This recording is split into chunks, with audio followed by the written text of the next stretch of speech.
what's up, you guys? Marty Schwartz here with Marty Music. It's Saturday, and it's time for Riff Theory. This time, it's Jimi Hendrix, considered one of the greatest of all times, if not the greatest of all time. And we're going to talk about Little Wing, which is all my favorite little Hendrix embellishments and concepts on where that comes from. I love teaching this. I do have a Hendrix techniques course at martymusic.com that you can check out that breaks down all of these concepts on and on and on. Also, of course, I appreciate you subscribing to the channel. All right, so I do have a full tutorial on this already. So if you really want to just learn how to play this intro, you can check that YouTube video. This one, I'm going to talk more about the theory that's going on. So basically, this is a classic, like, playing over the changes, chord melody, chord embellishment concepts, but we can take the basic chord shapes that we learned in the beginning and use those as the skeleton for what's going on here in this intro. I'm going to show you what I mean. First, I'm in half step down tuning, E flat tuning. So now what I'm going to do is I'm just going to take the progression of that intro with the most basic chords possible. So the progression goes like this: E minor to G,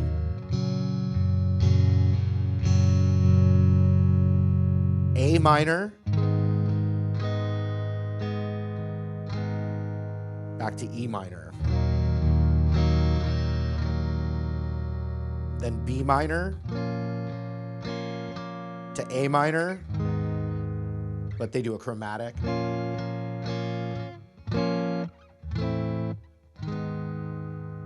Chromatic is when you go 3 half steps in a scale or a chord.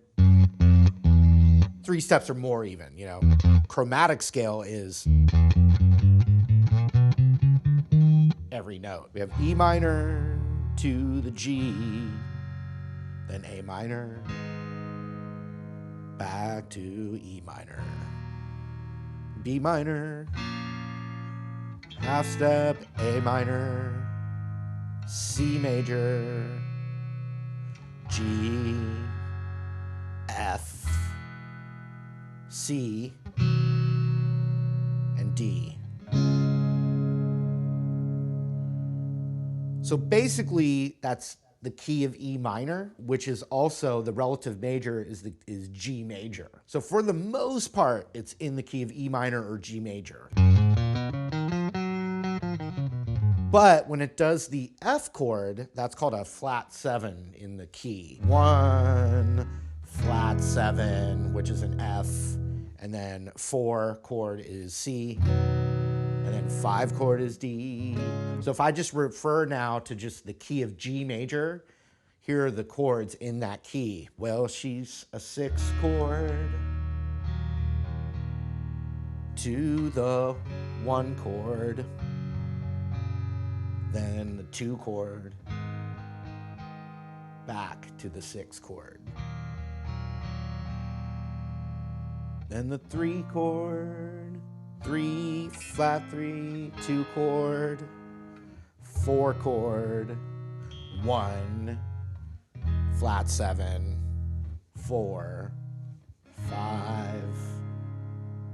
And that's the whole song over and over and over. Right? But that's not what's going on when you hear.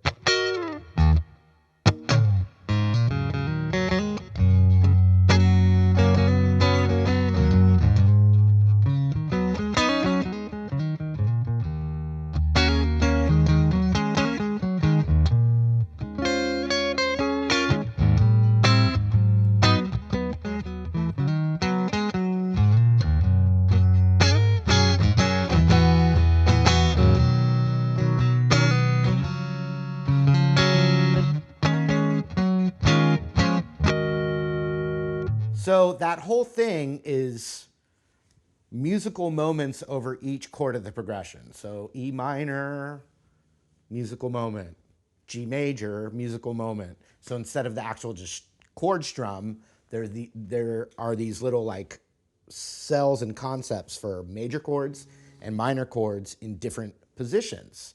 And it's kind of a Hendrix way of embellishing, the way I've learned it.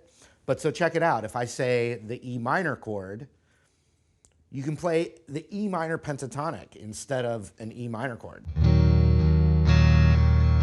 So any minor chord, you can play its minor pentatonic instead of the chord. So if I have, you know, the E minor pentatonic here, it's right. It's also up here. So when I say E minor, then the G, well, the G major chord is that same scale, the G major pentatonic. So if I just play E minor pentatonic with the E root, and then a G note in the root with that same scale,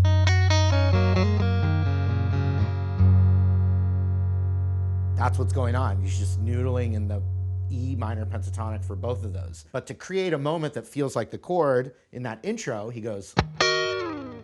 So instead of, in that moment of E minor, instead of E strum, he goes.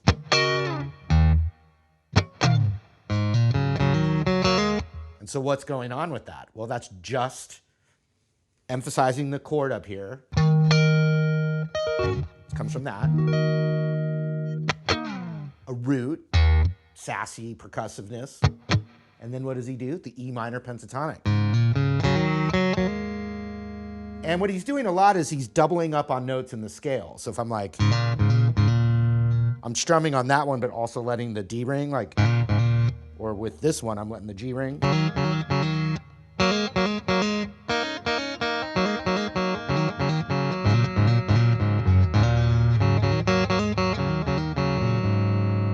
And then for the G major chord, to really, even though it's the same scale, Hendrix had big long fingers. John Mayer does too. Marty Schwartz does not. Poor little thumb. Look at that little guy. I mean, he's so sad. He's so jealous of those guys. Hendrix would get the root note in there, so then he could still play around with the scale, but you hear that root ringing out. So that next position up of the E minor pentatonic, G major pentatonic, is the same thing. But then also just that, what you think of as an F major up a whole step. Put your thumb there, and within that chord shape, Hendrix has a bunch of things he likes to do, but one is just what's called the major six. So that's on the B string with your pinky, but the sus4 is on the G string with your pinky. And then the 9 is on the high E with your pinky.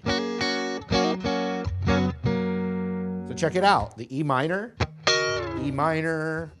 root, chukka, E minor pentatonic, G major chord. Well, he's using that grip. He does the high E. He does that one first. I believe he doesn't have his middle finger down on that major third, and it's letting it be a open G string, which gives you a little droney element.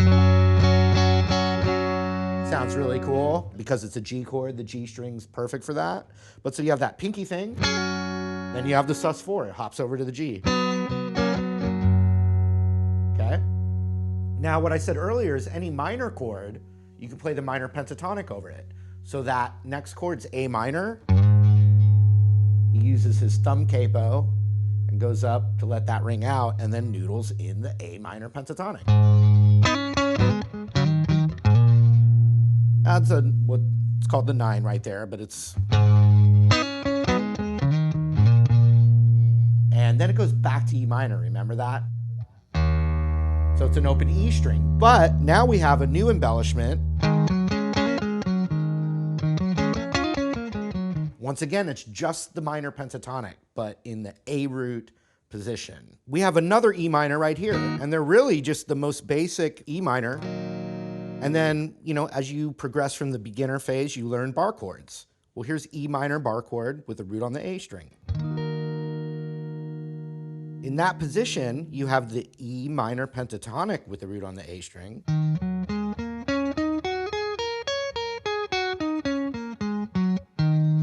And if you have the open E with there, just because conveniently we have the root, and you just kind of start letting the strings double up.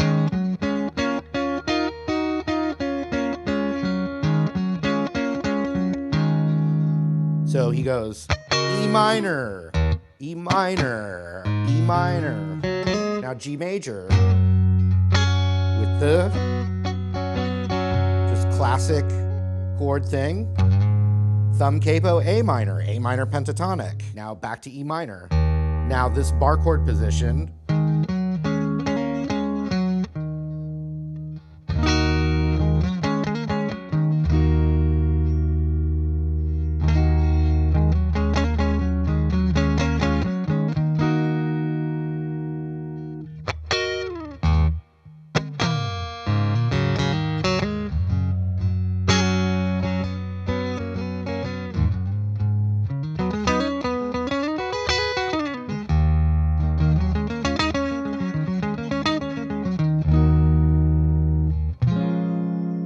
And so now he's, you know, with this really, he does the thumb.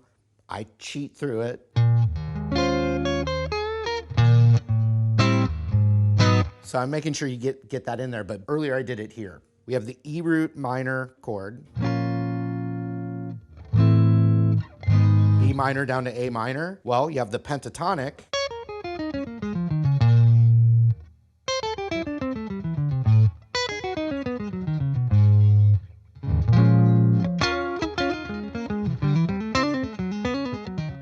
It's just minor pentatonic over any minor chord, but with this particular thing, and also pretty much, it starts to narrow it down, but he uses the 9. And so that's very jazzy. That wasn't in a lot of rock before Hendrix did it. He's just adding one of those colors. Like in G, we added to the G major a 9. Which is a whole step up from the root, by the way, a 9. So with the B minor, the 9's right here.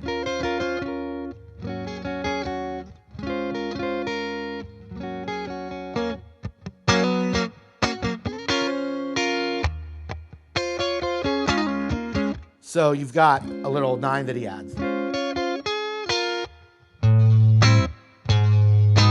That's just minor chords, but then when he goes,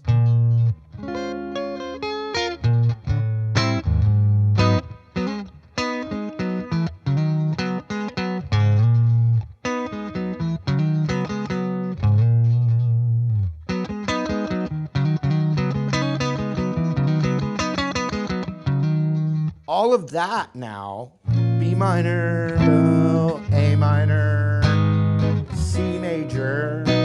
So A minor and C major is the same pentatonic. So A minor pentatonic, C major pentatonic, same thing as well. So if you're going, you hear the roots changing, which the bass player's playing, but you're in the same scale that whole time. But he's going. And so that's really just that pentatonic. But when you're playing that major pentatonic, like thinking of it as C major,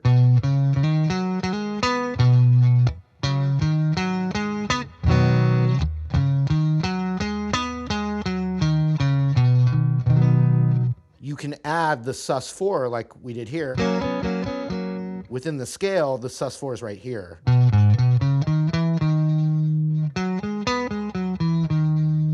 So if you're doubling up here,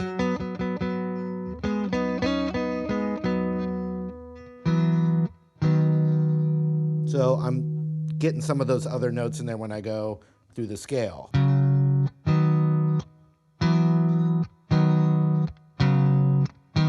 You know?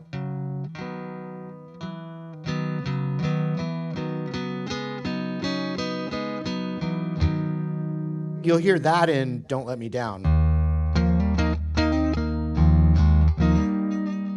And so in Little Wing, he goes to this thing. And so those are actually really cool sus chords. You can could actually play it for major or minor. Think of it as like, you know, G major. And instead you can kind of do this Hendrix sus2 chord where you take, and you can do that anytime, you know, it's literally Hendrix, but a G chord instead of a G, you could play it like this where the G string is just muted, or if you're in this key, you can let it ring out. But basically it's muted, so you've got root, root, nothing on the G, and then that 5 right there and the 9 right here.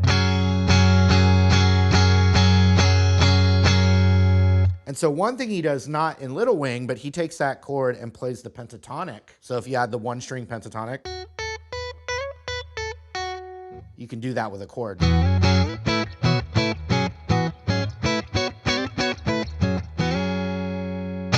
What he does for Little Wing, though, is he just uses that kind of substitution chord for G, F, but he does a little, because they're sus chords, you can move it more like a scale. So he goes, and that's just, he's just thinking of it as a scale, but with the, I don't know. Something happened to Hendrix's brain where this stuff came from, but. And then now we just have classic C major with the B string. That's the 9 actually for this C chord. Because remember I said the 9's up a whole step from the root, so that's C right there. So the 9 is up a whole step. And then he plays a D chord by moving the C up. And when you let the open strings ring out, the G string creates a D suspended sound. But you still have the major 3rd there.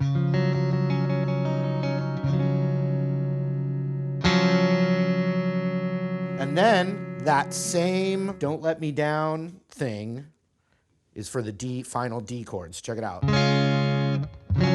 So at the end, dun, dun, dun, dun, he just goes to the grip from this major pentatonic for D.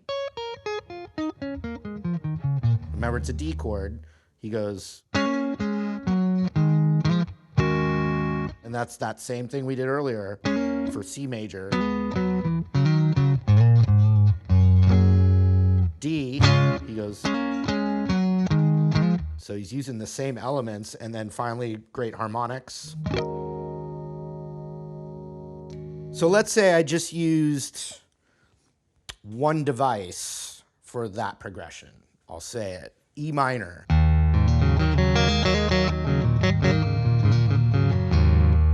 G major, same scale but with a G note.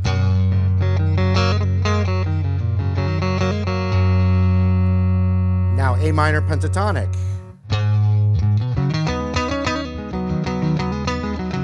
Back to the E minor. B minor.